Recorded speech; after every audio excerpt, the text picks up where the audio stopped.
So, you're looking at a career in data and AI, and you keep seeing these two titles pop up everywhere: data scientist and AI engineer. They sound kind of similar, right? They both use a lot of the same tools, but they're actually very different jobs. In this explainer, we're going to break it all down, the real differences, to help you figure out which one is the right move for you. Okay, let's get into it. So, yeah, which way do you go? This whole massive field really boils down to two main paths. One is all about discovery, about finding the story hidden in the data. The other, it's all about building stuff, about applications. And I promise, by the time we're done here, you're going to have a much clearer picture of which of these paths really lines up with your skills and, frankly, what you'll actually enjoy doing every day. All right, let's boil it down to the absolute basics. Think of it like this. A data scientist's main job is to make sense of all the data that's already there.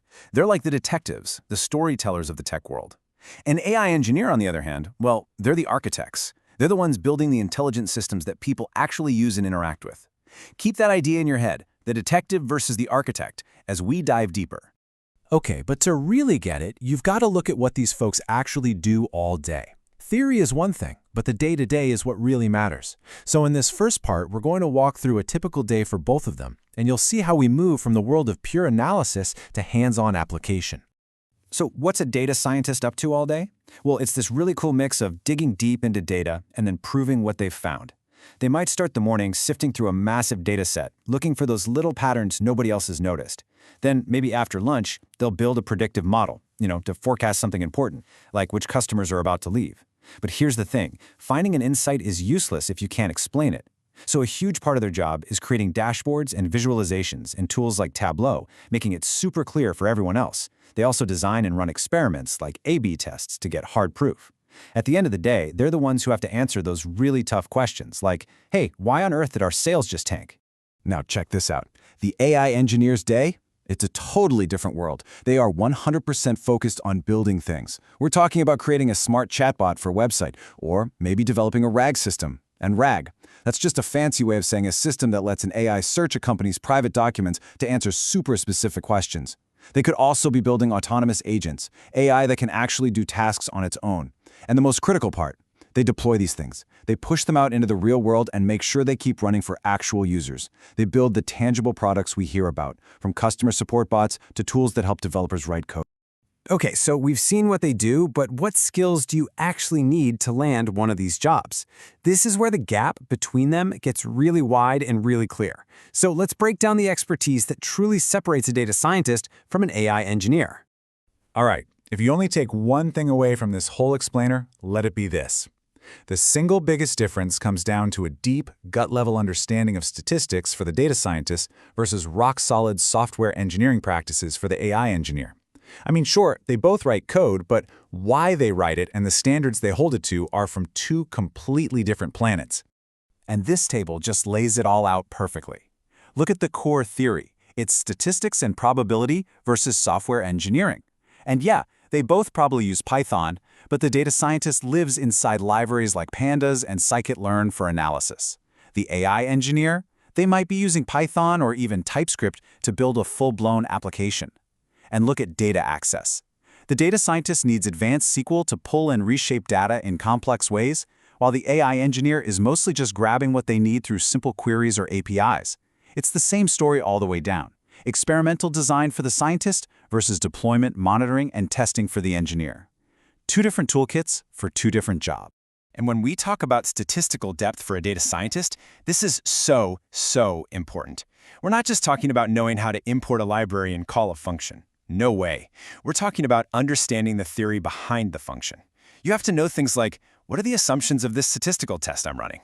What's the bias variance trade-off in my model, and how do I manage it? How do I design a clean experiment so I don't accidentally fool myself with something like p-hacking, where you just keep torturing the data until it confesses something? That deep, foundational knowledge is what makes a great data scientist. Now, for AI engineers, the holy grail is production code. This isn't the kind of code you run one time in a notebook to get an answer and then you're done. This is code that has to run 24/7, serving thousands, maybe millions of real people without breaking a sweat.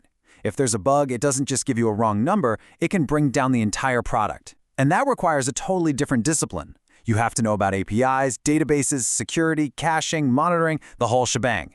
It is, in every sense of the word, software engineering for the AI age. So we've got the day-to-day work, we've got the skills you need. Now let's talk about the thing that I know everybody's thinking about, the job market. We're going to look at the opportunities, the demand, and yes, the salaries, to give you a real-world picture of what's out there. Okay, here's the deal when you actually start looking for a job. Data science has been around longer, it's a more mature field. That means you'll see more job postings. But man, the competition is fierce. Companies also know exactly what they want in a data scientist. The AI engineer role, though, it's newer and it's exploding. So while you might see fewer job titles right now, companies are often way more focused on what you can build. A killer portfolio of working projects can mean way more than a fancy degree, and that is a huge, huge advantage. And where you apply really matters. Check this out. Startups are overwhelmingly hiring AI engineers. Why? Because the entire industry is in a mad dash to stop just analyzing data and start building products with it. Startups need builders, period. Big companies, on the other hand, are playing a more balanced game. They've got tons of data, so they absolutely need data scientists to find ways to optimize their business. But they also need AI engineers to build cool new intelligent features to stay competitive. And now for the big question. What about the money? Well, at the entry level, you'll see that the median salaries are pretty similar, often hovering around that $170,000 mark. But, that can swing a lot based on where you live and what industry you're in. The real story happens a few years down the line. That's where you often see experienced AI engineer salaries start to pull away, climbing higher and faster. And that's just simple economics. It's a reflection of the massive demand for people who can actually build and ship production-ready AI. All right, we have covered the roles, the skills, the job market. Now for the most important part of all. How do you turn this information into a real plan for yourself? In this final section, we're going to lay out a clear roadmap you can follow, no matter which path you're leaning towards. Okay, so if you're feeling that pull towards analysis, towards being the detective, here's your game plan. First, you've got to learn Python and SQL at the same time. They're your bread and butter. Then, get your hands dirty with real data from a place like Kaggle, but don't just chase a high score. Try to answer a real business question. Next, and please don't skip this, take a proper, rigorous statistics course. It's non-negotiable. Then build a portfolio, but make sure each project tells a clear story from question to conclusion. And finally, practice explaining what you found to people who aren't data experts. That skill is pure gold. Now, if you're getting excited about the idea of building intelligent systems, your path looks a bit different. First, make sure your core programming skills are rock solid. Then, start playing around with LLM APIs. Build a simple chatbot, build a RAG system. Just build something.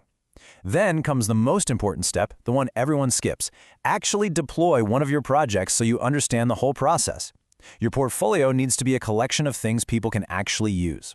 And finally, you have to commit to being a lifelong learner, because this field is moving at lightning speed. And look, I really need you to hear this. You are not signing a contract in blood here. This choice isn't permanent. These paths are not set in stone, and the skills you learn in one are incredibly valuable in the other. A data scientist who gets how deployment works is way more effective. An AI engineer who understands statistics builds better, more reliable systems. Seriously, people switch between these roles all the time, so don't stress about making the perfect choice forever. And that really brings us to the most important point of all. Please, don't make this choice based on what's hot right now or which salary number looks bigger. Instead, ask yourself a really simple question. Which of these problems would you rather be solving on a random Tuesday afternoon? Do you get a genuine thrill from finding that needle in a haystack insight in a messy dataset? Or do you feel a rush when you see an application you built actually working and helping people? Because the career you can stick with long enough to get truly, deeply good at, well, that's always going to be worth more than the one that just looks better on paper.